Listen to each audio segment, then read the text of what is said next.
Hello, and welcome everyone to our webinar on getting to know commercial risks and the general property form. My name is Terry Calvin, and I'll be hosting the webinar today.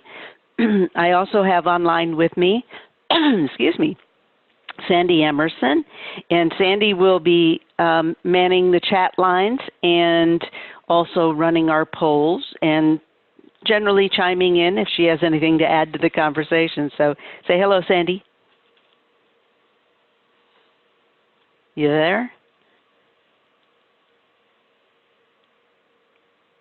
Okay. Hopefully Sandy's there with us.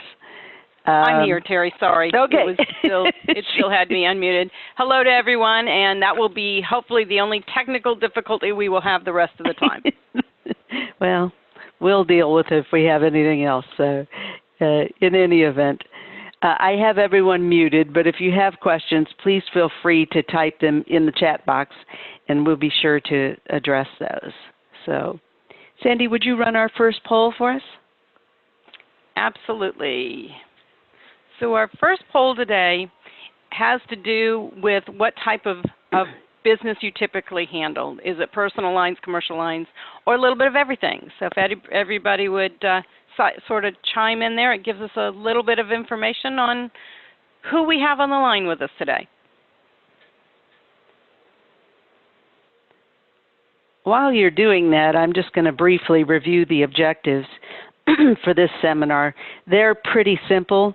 We're going to go through some introductory items about commercial and non-residential risks, and then go over some information about the general property form, which is used for these risks, and then we'll discuss the details of some of the coverages in it. There's a lot of information in this webinar, so I'm really just going to concentrate on the things that are different for commercial. So this webinar assumes you know a little bit about flood before coming in here, so I hope we don't have any real beginners. How's the poll going, Sandy? Pretty good. I'm going to go ahead and end it here for you, Terry, and share the results. And you have a pretty good split of who's on the line, some personal lines only, some commercial lines only, and a good share, as most agents do, a little bit of everything. And as you will continue to talk about today, you know, flood is flood, so there's a good basis there for you. Well, that brings us to our very first slide here. Flood is flood. There's very few differences between the flood. The policies read pretty much the same. I'm going to focus on the differences, as I said, and some of the differences have to do with the categorization of structures, the maximum coverage limits, and then there's some other coverages under Coverage C that we'll talk about. So let's start with the available coverage limits. Flood program has an initial stage of entry that most communities go through when they enter the flood program for the first time. It's called the emergency program, and the limits of coverage are reduced for this program. So for residential, you may be aware that you would be able to buy $35,000 worth of coverage on the building and only $10,000 contents in the emergency program. But with commercial, we get $100,000 on the building and $100,000 contents. Now, once they enter into the regular flood program, the limits go to what everybody else can buy, which would be, of course, $250,000 for residential, $100,000 for contents. But in the general property form for commercial, you can do up to $500,000 on the building and $500,000 contents.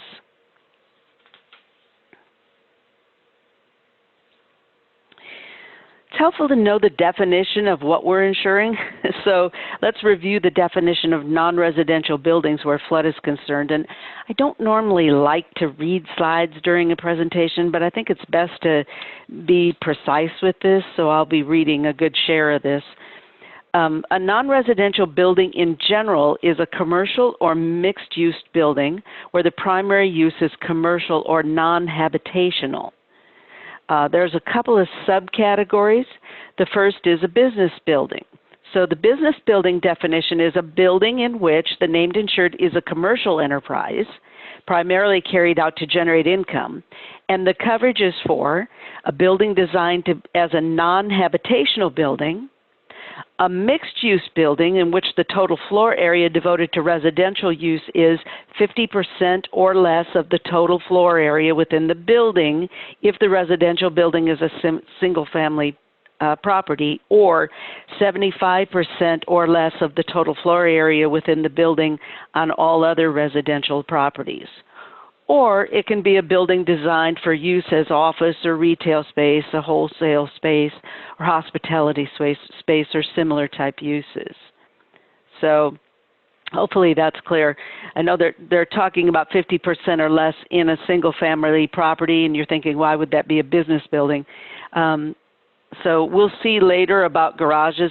Sometimes you run into these what do they call them? Barn-dominiums, they call them here in Texas, where they have this huge garage that's bigger than the house part, and then it's attached to a smaller area, which is the house. And in that case, more than 50% would be used for something other than residential. So it could qualify under this coverage.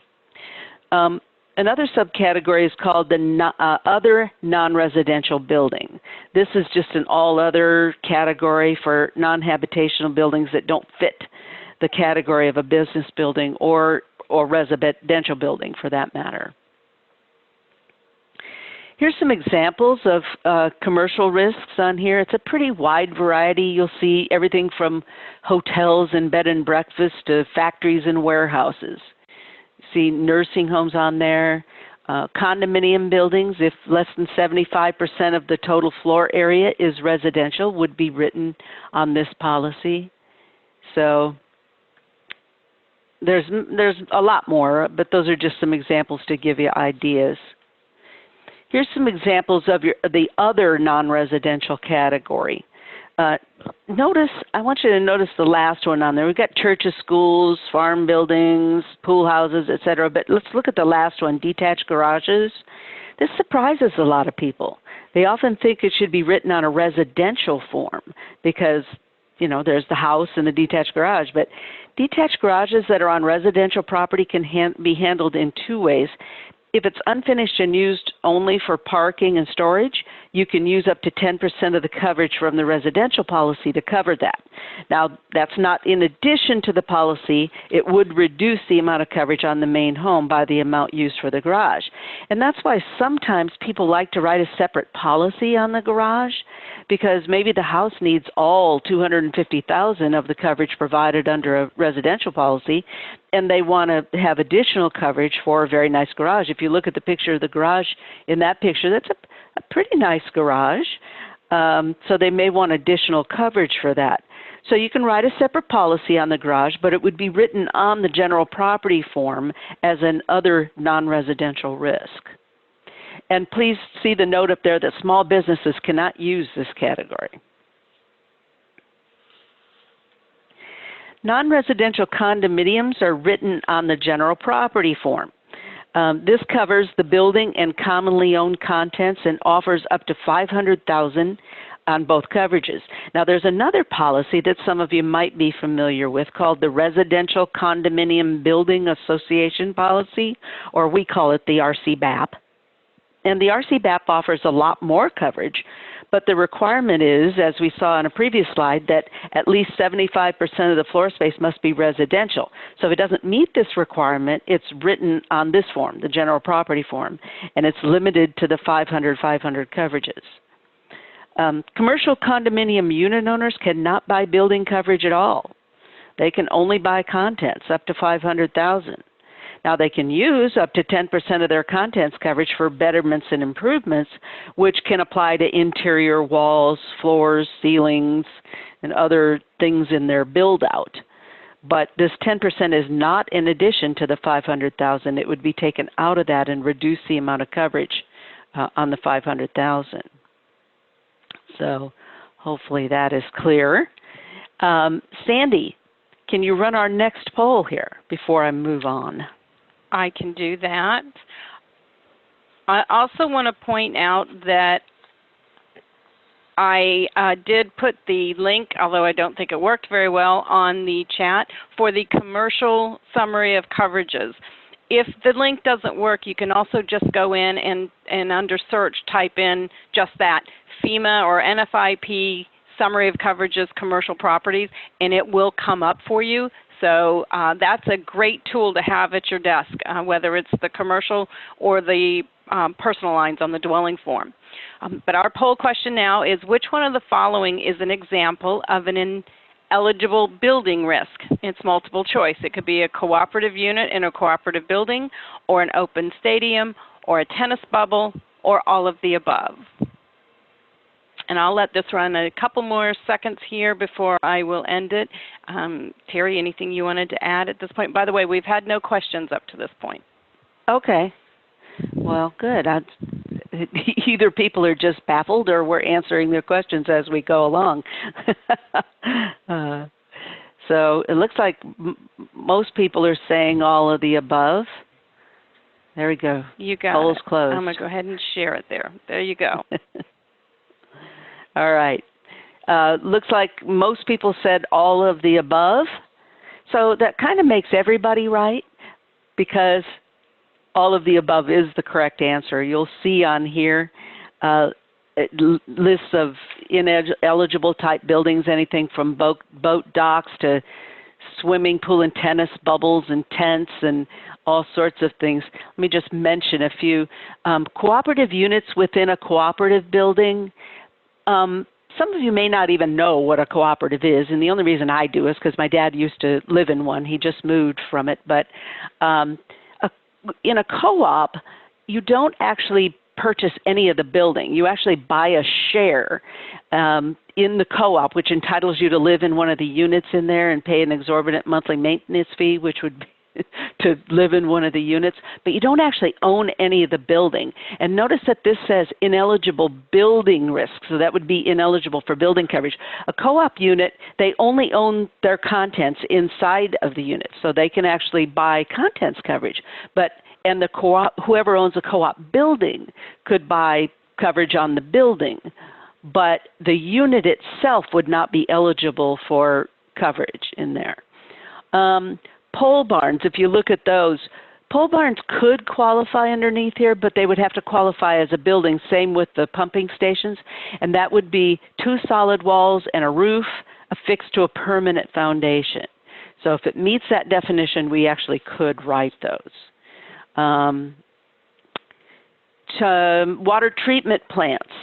Part of the problem with those is they're below ground. So unless 51% and more are above ground, 51% of the ACV or more is above ground, then it would not be an eligible risk on here. So that gives you an idea of some of those. Some additional ineligible risks on any type of policy actually would include 1316 listed properties. These are properties that have some sort of flood building code violation, and we can't write coverage on those until they address whatever the violation is and bring it into code. Coastal barrier resource properties, we call these COBRA zones. So coastal barrier resource areas are zones on the coast that are being protected by the government for some reason, usually environmental reasons, like, the habitat of the, purple and yellow dotted snail darter or something. And they don't want to build there. They don't want to encourage building. And they feel like if they offer flood insurance, that would be encouraging building, so they don't offer it. And we wouldn't be able to write it. Now, included in that category would be OPA properties or otherwise protected properties. These are similar to COBRA zones in that they're COBRA properties in that they would be protected properties, but generally these are inlands, the OPAs, and it's something like a wetlands maybe would be included in that. So container type buildings not eligible, gas, chemical, and water containers, those types of things. Buildings constructed entirely over water are not eligible unless constructed prior to October 1st of 1982 and not substantially improved after that date. So buildings partially over water may be eligible.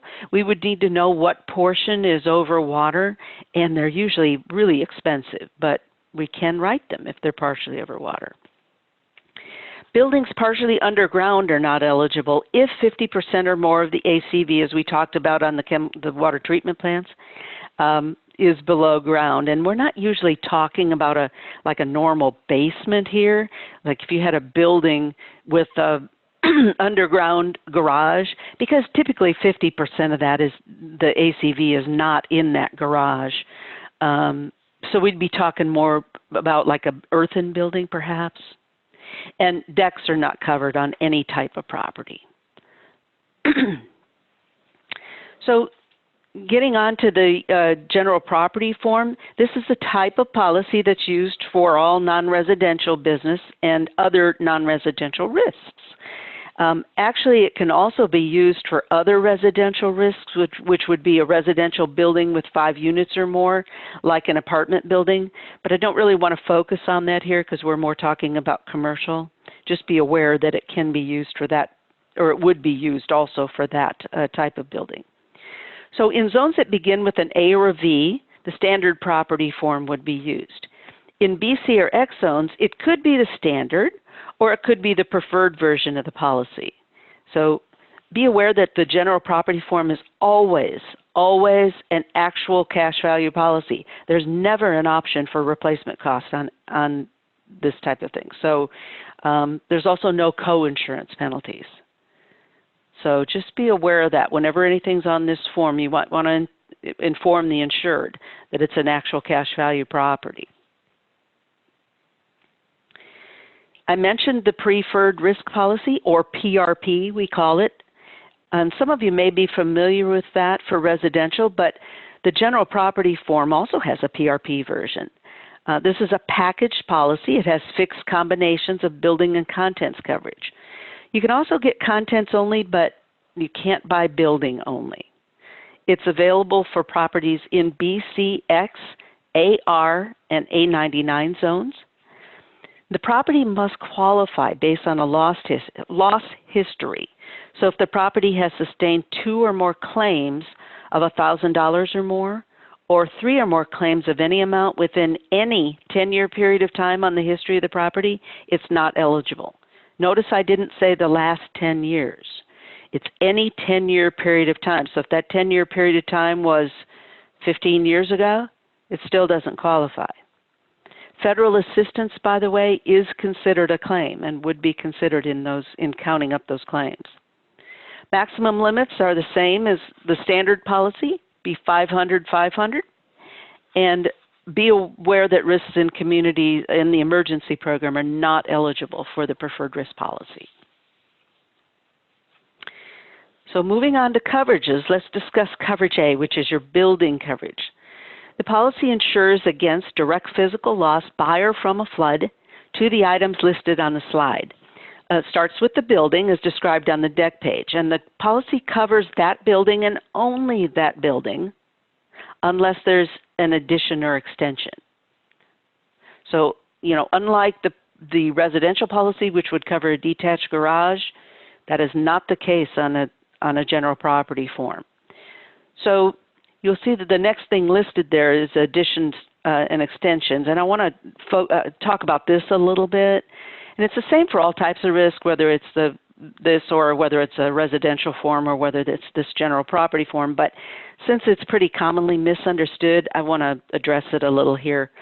To understand what constitutes an addition or extension, you can think of it as 2 buildings that are connected by something, usually a common roof line, an elevated walkway, a stairway, or possibly a common wall.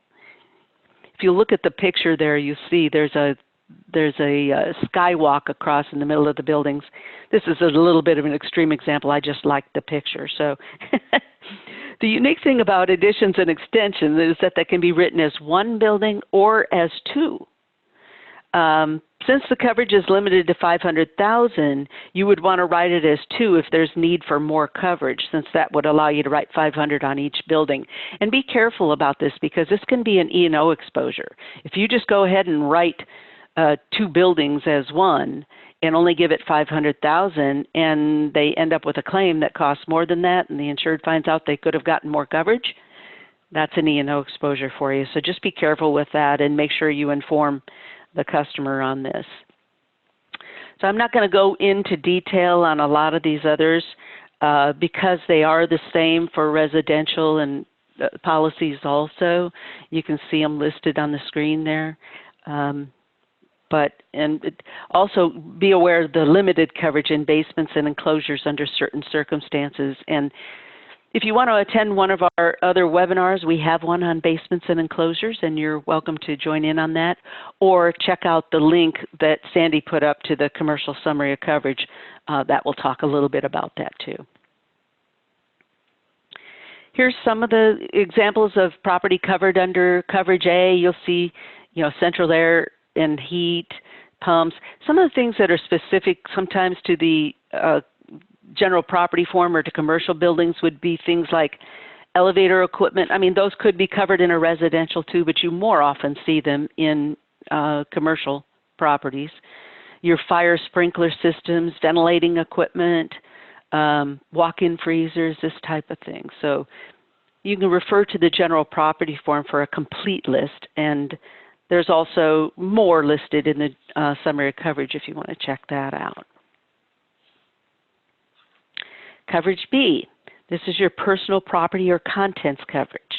This coverage insures against direct physical loss by or from a flood, as we said before on the building coverage. It covers personal property inside a fully enclosed building if it's owned solely by the named insured, or if it's owned solely by a condo association and used exclusively for conducting association business, or if it's owned in common by unit owners of the condo association. And again, there's limited coverage in basements and enclosures, and check that out in our webinars or the summary of coverage. Here's some examples of property covered under Coverage B. You'll see some of those things, and these will be common to the residential policy too for the most part. But take a look at the last one on there. This is a little bit unique for the general property form, and that would be stock held in storage for sale, raw materials and in process or finished goods. So inventory basically is what you're talking about that they're going to sell. That can actually be covered under Coverage B, and is. Lot of work in detailing that when it comes to claim time, but it's definitely covered under here. So, all right. There's also some special limits under Coverage B, and this would be similar from policy to policy, but let's just take a look at it. There's a limit of $2,500 for loss to some of the following things you see there. And this is stuff like artwork and photos and coins and jewelry and, that sort of thing. Anything collectible, that would be limited to $2,500. That's a total for the whole loss. It's not a total of each. Like you don't get 2,500 artwork, 2,500 photos. It's a total for the total loss on that property. Also, tenants can apply up to 10% of Coverage B to go toward betterments and improvements. And condo unit owners can also do that to 10%. And it would apply, and for condo unit owners, this would be for anything that's not covered under their association master policy, the RCBAP that we talked about. And it could apply to walls and floors and ceilings. And again, it does reduce the amount of coverage available by the amount used on those things. So what is not covered? This is a pretty extensive list. You can see here, and I'm not going to read all of them. You'll see land values, lawns. Most of these are the same from policy to policy, so I'm not going to go into detail, but take a look at the last one on there. You'll want to be aware of this. Financial loss caused by business interruption or loss of use to the insured property is not covered on here. Now, that may be covered on a property policy, but not for flood. So just be aware, this is a kind of a hole in the policy that you may want to make your customer aware of, or a hole in the coverage. So Terry, before you go on, I was just going to mention we had one question from Jeff, And bear with me a minute, I'm trying to get back here to this. And his question was, what about clothes dryers at a dry cleaners? What about clothes dryers or clothes? The question says clothes at a dry cleaner. I'm sorry, clothes at a dry cleaners. Yeah. That's what happens when you do two things at once. The clothes at a dry cleaners would not be covered. That's called, oh, help me out, Sandy. What's that called? When somebody drops something I was off. something. And it's in your property in the care and custody of others. Yeah, thanks, Jeff. It's called Bailey's coverage. Okay, Bailey's goods are not covered. Sorry, that just escaped my mind for a minute. Bailey's goods are not covered. So anything like, for instance, the clothes dropped off at a dry cleaners, that would be Bailey's goods. If you had a custom art framing shop, you drop artwork off. A shoe repair shop, you drop the shoes off. Anything like that is considered Bailey's goods and is not covered on a flood policy. So thanks for that question. And we have one more. Pamela had asked if everyone was going to get a copy of these screens. And actually, the email that you will get at the end of the week, which any of the webinars that you attend this week will be included in that. They send it out once a week now. The email will include this presentation as a recording, but if you want to send an email to agent.development@National Flood Services, we can send you a copy of the presentation itself, and I'll put that in the chat, that address in the chat as well. Thanks, Sandy. All right. I promised there was something different under Coverage C, so let's take a look at that. Some of this is exactly the same as other policies like debris removal. It pays to remove non-owned debris in or on the property and owned debris anywhere. It would also cover the removal work if the insured or household members did it at federal minimum wage, of course. You're not going to get rich off of that. Loss avoidance measures. It covers up to $1,000 for cost to protect the insured building if it is in imminent danger of flooding. So this would be reasonable expenses for sandbags and sand to fill them, fill for temporary levee, pumps, plastic sheeting, and lumber, other type things. Also would cover the work done by the insured or household members, again at federal minimum wage. So keep track of that if you have people working on your house. Property removed to safety. It allows up to $1,000 for a reasonable cost to move insured property to another building. Again, that would be if you're in imminent danger of flooding, and let's say you have antiques or something very valuable, maybe in a business it would be, computers or, something along those lines. If they want to load that up and take it to another building where it would be safe, then they can have up to $1,000 coverage to defray those costs. Also, your coverage, which normally only covers you at the address on the deck page, would actually follow you for up to 45 days at the new location, provided that the property is placed above ground level or outside the special flood hazard area. Those would be your zones beginning with an A or a V, sometimes followed by a letter or a number. And it must be placed in a fully enclosed building, can't be out in the open. Now, the thing that is different under Coverage C as compared to other types of policies, on the general property form, you have up to $10,000 for damage caused by pollutants to the covered property if the release of pollutants was caused by a flood. So, Coverage D. Coverage D is increased cost of compliance, and this is similar for all other types of policies. This allows the policyholder to collect up to $30,000 to bring the structure into compliance with current building codes. We call this fretting the property because that stands for floodproof, relocate, elevate, or demolish, FRED. Now, floodproofing could only be used for commercial risks at this time. I think they're working on some things with that, and it may be available for other things in the future, but right now, commercial only. And the coverage is paid for by a policy fee on all policies, which varies based on the flood zone, the date of construction, the amount of coverage, et cetera.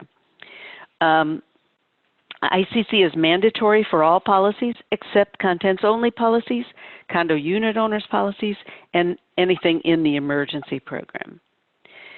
It applies to repetitive loss structures or substantially damaged structures only when there's been a flood loss and the community has a substantial damage or repetitive loss provision in their floodplain management laws. So they have to have a loss, and then they have to get a letter from the community requiring them to do one of the 4 things we listed under FRED. And that's when the coverage on this would kick in. It is a separate claim they would have to apply for. And program maximums apply. That means you can collect the ICC amount over and above your building policy limits, but you can never exceed the program maximum, which would be $250 on residences and, of course, $500,000 on the general property form. So that means, let's say you had $100,000 worth of coverage and you had a $100,000 loss and you collected $100,000.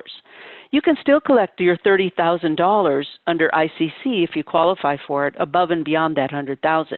However, if you had a $500,000 loss and you collected the $500,000 under this policy, they're never paying you another dime because that's the program maximum. This is paid under the building coverage. And once you meet that building coverage maximum, you're not going to qualify for anything under ICC. Okay. Do you have any questions, Sandy, that we haven't addressed? Yes. First of all, I want to address Neil's question. He had asked if we have CE credit for this webinar, and unfortunately for everyone, no, this is just for information and training purposes. Hopefully you're getting a little bit out of it, even though there isn't CE in there, because we do strive to get as much information about the NFIP out there as possible. And then Shane has asked a second question, a great question, is ICC available on the personal policy, which would be the dwelling form? And yes, ICC is on all forms, well, on the dwelling and the general property form that we're talking about today. It is mandatory. Your insured cannot elect to not have that coverage on there. Doesn't mean they're qualified for it in a loss, but it is not something that can be rejected. And that's all we have. Great. Thanks, Sandy. Could you go ahead and run our last poll? Our last poll is actually a survey. We won't reveal the results of that, but just go ahead and answer it if you would, please, for our benefit. And I'm going to put the resources screen up here. So I want to thank everybody for joining us today to learn about commercial risks and general property form. I'm going to leave this screen up for a while. I'll stay online for a while if you want to copy some things down. As Sandy said earlier, you can also email and ask for copies of the slides. So you can do that. I'd highly recommend the National Flood Services website. We've really changed this, revised it, and beefed it up. There's a lot of things on it. Try out the new flood risk tool. I think you'll like that. You can also sign up for our communications. I promise we'll guard your privacy and only send you the very important notices out of that. And then the Flood Smart, there's one for agents and one for consumers. That's the NFIP's website.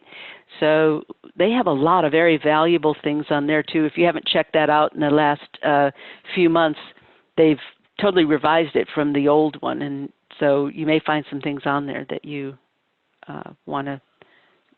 that will be beneficial to you. So. Thanks, everyone. And again, I'll remain on here for a while in case anybody needs to copy down those resources.